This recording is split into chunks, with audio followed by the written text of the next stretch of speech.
तो जैसे कि अब तक आप लोग को पता लग गया कि यूएस और ईरान के बीच में वार हो चुका है। इस वार के वजह से हमारा स्टॉक मार्केट निफ्टी 50 में कल सुबह सोमवार को क्या इम्पैक्ट पड़ेगा, हमारा जो गोल्ड सिल्वर ये सब में मेटल में क्या इम्पैक्ट पड़ेगा, उसके बाद क्रूड ऑयल और क्रिप्टो में क्या इम्पैक्ट पड़ेगा और हमारी इकोनॉमी में क्या इम्पैक्ट पड़ेगा आखिर। तो चलिए देखते हैं पहले निफ्टी पे क्या इम्पैक्ट पड़ेगा। मेरे ख्याल से गिफ्ट निफ्टी रेड में रहेगा, रेड में ओपन होगा और निफ्टी भी रेड में ओपन होगा। इसके ऊपर से आप लोग देख सकते हो कि शुक्रवार को जो मार्केट क्लोज हुआ था 3:30 बजे, ठीक उसके पहले ये वार का डिक्लेरेशन आ गया था। तो हमारा मार्केट पहले ही 2:45 बजे से 3 बजे तक का जो बीच में टाइम है उस टाइम पे रेड में थोड़ा सा ज़्यादा ही डीप आया था और मंडे को भी ऐसा रेड ही रहेगा। इसके बाद क्रिप्टो में हम लोग देखते हैं, क्रिप्टो तो लगातार एक वीक से डीप पे ही जा रहा है। क्रिप्टो में बहुत ज़्यादा करेक्शन हो रहा है और यूएस जब से ये वार में ईरान के साथ इन्वॉल्व हुआ इजराइल के साथ मिल के, तब से क्रिप्टो का और भी ब्रांड बजा पड़ा हुआ है। क्रिप्टो भी रेड में ही रहेगा और अगर आगे जाके यूएस ये वार से पीछे नहीं हट जाता तो क्रिप्टो का और भी नेगेटिव में होना तय है। क्रूड ऑयल का जैसे वार सब होगा, वार में लोगों को पता ही चलता है कि क्रूड ऑयल का प्राइस इंक्रीज़ हो जाता है क्योंकि डिमांड बढ़ जाता है और क्रूड ऑयल भी ग्रीन में रहेगा। क्रूड ऑयल में गैप अप ओपन होने का प्रोबेबिलिटी बहुत ज़्यादा है। इसके ऊपर से जो स्टेट ऑफ हॉर्मुज़ करके जहाँ से ये क्रूड ऑयल इंडिया पे आता है, क्योंकि इंडिया क्रूड ऑयल पे डिपेंडेंट होता है बहुत, इंडिया का एनर्जी इकोनॉमी ये सब, तो वहाँ पे ये वार होने के कारण से इंडिया पे जो क्रूड ऑयल मिलेगा इंडिया को, वो भी रेट और ज़्यादा बढ़ जाएगा और दुगना रेट से इंडिया को मिलने वाला है। लेकिन इंडियन इक्विटी मार्केट में जो रिलायंस इंडस्ट्री है, आईओसी है, बीपीसीएल है, ये सब स्टॉक में देख सकते हैं। ये सब स्टॉक खरीदना बेहतर रहेगा क्योंकि ये लोग भी गैप अप ही ओपन होने वाले हैं। और इसके साथ साथ जो हमारा डिफेंस सेक्टर है जैसे कि हिंदुस्तान एरोनॉटिक लिमिटेड और बीईएल, मैचगांव शिपयार्ड, ये सब में भी डिफेंस सेक्टर में शेयर चलने की प्रोबेबिलिटी बहुत ज़्यादा है क्योंकि ईरान इंडिया से डिफेंस खरीदता। और अभी जो मोदी जी गए हैं इजराइल में, इजराइल के नेतन्याहू के साथ भी कुछ ऐसा डील वगैरह किया है डिफेंस सेक्टर के ओरिएंटेड। तो ये वार में हम लोग का पहला जो ऑयल मार्केट के स्टॉक है वो उस पर नज़र रहना चाहिए और दूसरा होगा डिफेंस सेक्टर में। लेकिन अब लोग ये वार के चक्कर में इक्विटी मार्केट से निकल जाना या फिर सेल कर देना, ऐसा गलती मत कीजिएगा क्योंकि यूएस का जो ये अभी ईरान के साथ वार हुआ, इसके पहले 20 में हमास के साथ वार हुआ था, उसके बाद रसिया और यूक्रेन का भी वार हुआ था। वार वगैरह होता रहता है, लेकिन अभी जो करेक्शन आया डीप आया, ये डीप पे ये सब जो मैंने स्टॉक बताया उन पे देखना चाहिए। और हम लोगों का पहले से ही मतलब पोर्टफोलियो रेट में चल रहा है। अभी जो मंडे को मार्केट ओपन होगा और रेट में जाएगा, तो टेंशन लेने का वैसा कुछ बात नहीं है। क्या कि हम लोग का जो ये आईटी सेक्टर है, आईटी में कुछ मतलब इनोवेशन नहीं हो रहा है। ये टीसीएस, इन्फोसिस, एचसीएल, इसमें ये लोग अभी एनवीडिया से, एएमडी से, जैसे कि टीसीएस ने बात किया है कि डाटा सेंटर बनाएंगे ऐसा, लेकिन अभी कब तक बनेगा, 2027-28 तक बनेगा, अभी टाइम लगने वाला है। वैसा कुछ इनोवेशन नहीं होने वाला है। तो आईटी सेक्टर में और कंज्यूमर गुड्स, कंज्यूमर स्टेपल्स जैसे कि धानी यूनिलीवर, आईटीसी, नेस्ले, ये सब में हम लोग पैसा रखोगे तो वो बढ़ने नहीं वाला क्योंकि वहाँ पे सेल्स नहीं आ रहा, प्रॉफिट नहीं हो रहा और कुछ इनोवेशन नहीं हो रहा। तो मेरे ख्याल से वहाँ से आप लोगों को पैसे निकल लेना चाहिए।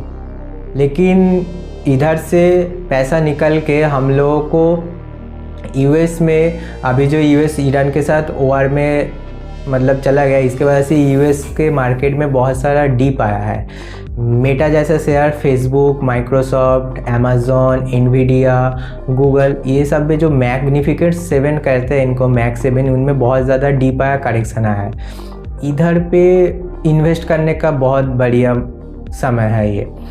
इंडिया से यूएस में ऐसा डायरेक्ट इन्वेस्टमेंट के लिए आईएनडी मनी और वेस्टेड है। लेकिन अगर आप लोगों को डर लगता है तो म्यूचुअल फंड भी बहुत सारा है, आप लोग देख सकते हो। लेकिन डायरेक्ट इन्वेस्टमेंट के लिए जो ये 2 प्लेटफॉर्म है, आईएनडी मनी और वेस्टेड, इसके थ्रू आप लोग इन्वेस्ट कर सकते हो।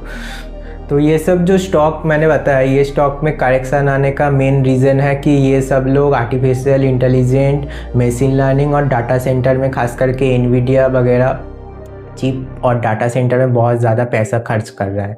तो इसके वजह से इन्वेस्टर और लोगों को लग रहा है कि वहाँ पे इन लोगों का उतना ग्रोथ आएगा भी या फिर नहीं आएगा, इसलिए। और दूसरा है कि यूएस ऐसे अननेसेसरी वॉर में जा रहा है, इसलिए। नहीं तो ये सब बहुत ही बेहतरीन स्टॉक है। इन लोगों का सेल्स आप लोग देखिए, प्रॉफिट आप लोग देखिए, ईयर ऑन ईयर बेसिस में कितना ग्रोथ आ रहा है। और मेटा ने, मतलब फेसबुक का पेरेंट्स कंपनी, ये तो 26% तक ग्रोथ का बताया। इंडिया पे कोई आईटी सेक्टर, कोई निफ्टी का कंपनी ऐसे 26-30% से ग्रो नहीं करता। एनवीडिया का आप लोग देख सकते हैं 67-70% करके ग्रोथ हमेशा ही चलता है। कभी कभार बीच में 57 ऐसा 50% का आता है, लेकिन ज़्यादातर बढ़िया ही चल रहा है उसका भी। और बाकी ये गूगल का आप लोग, जैसे कि गूगल ओएमओ, गूगल हम लोग मेल यूज़ करते हैं, यूट्यूब यूज़ करते हैं, तो गूगल का भी 10-12% सेल्स चल रहा था, अभी वो 15-16 तक जा रहा है। माइक्रोसॉफ्ट हम लोग हर सुबह ऑफिस में यूज़ करते हैं, एक्सेल, पावर पॉइंट, तो ये बंद नहीं होने वाला। और अभी ये जो करेक्शन आया है, ये करेक्शन में ख़रीदने का बेस्ट मौका है, क्योंकि ये लोग फिर से बढ़ने वाला है।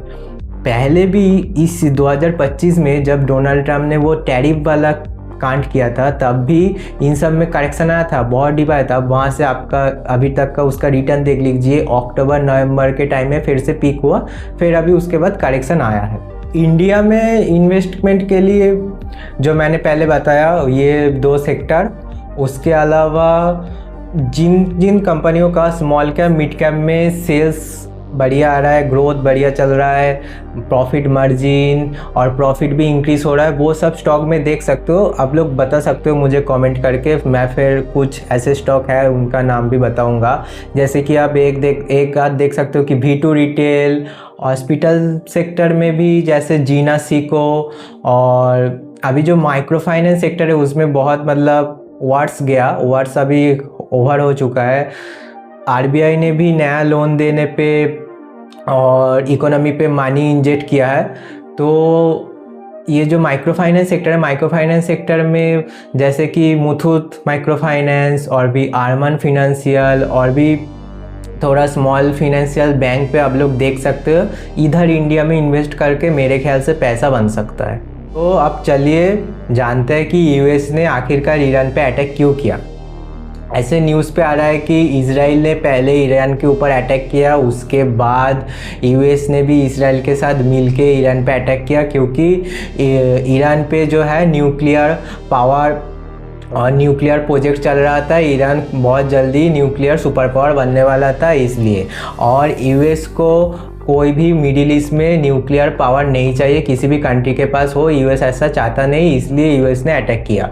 तो ईरान के काफ़ी सारा जगह पे मिसाइल फेंका गया यूएस के तरफ से, यूएस ने स्ट्राइक किया। उसके रिटेलिएटेड में ईरान ने भी जो यूएस के मिडिल ईस्ट पे आसपास जो बेस है, जैसे कि सऊदी अरब में है, कतर में है, इजराइल पे है, वहाँ पे ईरान ने मिसाइल दागा यूएस बेस पे। और जो हम लोग इंडियन सेफ हेवन करके देखते हैं दुबई को, दुबई में भी पाम लैंड के ऊपर दुबई में भी एयर स्ट्राइक आया। इसके जवाब में दुबई ने कहा कि हम भी डिफेंस ऑन कर सकते हैं, डिफेंस एक्टिव कर सकते हैं और हम भी अटैक कर सकते हैं। तो पूरा मिडिल ईस्ट का जो माहौल है, पूरा मिडिल ईस्ट का माहौल मतलब गरमाया हुआ है, एक दूसरे के ऊपर अटैक हो रहा है, आए दिन मिसाइल, ड्रोन अटैक, ये सब चल रहा है। और इजराइल के ऊपर भी लगातार ईरान का अटैक अभी तक चल रहा है।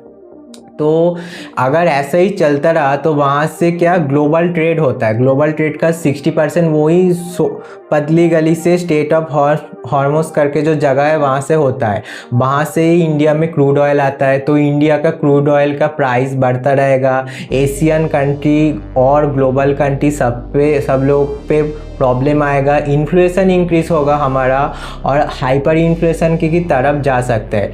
तो मेरे ख्याल से ईरान अगर सरेंडर कर दे तो ये वार जल्दी रुक सकता है, या फिर यूएस ये वार से अपने आप को पीछे हटा ले, नहीं तो ये वार ऐसे चलने वाला है। और पहले भी 2025 में भी, जैसे कि आप सब लोगों को पता है, यूएस ने अटैक किया है ईरान के ऊपर। ये सब तो आप लोग न्यूज़ पे देख पा रहे हो, न्यूज़ में ये सब बता रहा है। लेकिन हम सबको पता है कुछ दिन पहले यूएस में वहाँ पे एप्स्टीन फाइल रिलीज़ हुआ था। डोनाल्ड ट्रंप के ना चाहते हुए भी एप्स्टीन फाइल रिलीज़ हुआ था और उनमें काफ़ी बार डोनाल्ड ट्रंप का जिक्र हुआ था, डोनाल्ड ट्रंप का नाम आया था। अब क्या पता, इजराइल तो अटैक कर ही रहा था ईरान पे, लेकिन यूएस का ये मतलब फुल फ्लेज स्ट्राइक कर देना, मिलिट्री उधर पे तैनात करने का रीज़न वो नहीं है कि अमेरिका के लोगों को एप्स्टीन फाइल से थोड़ा ध्यान हटकाया जाए, वहाँ से डिस्ट्रैक्ट किया जाए, ताकि उन लोग जो वहाँ पे भी, ये न्यूज़ पे नहीं देखा था, लेकिन आप लोग अगर सोशल मीडिया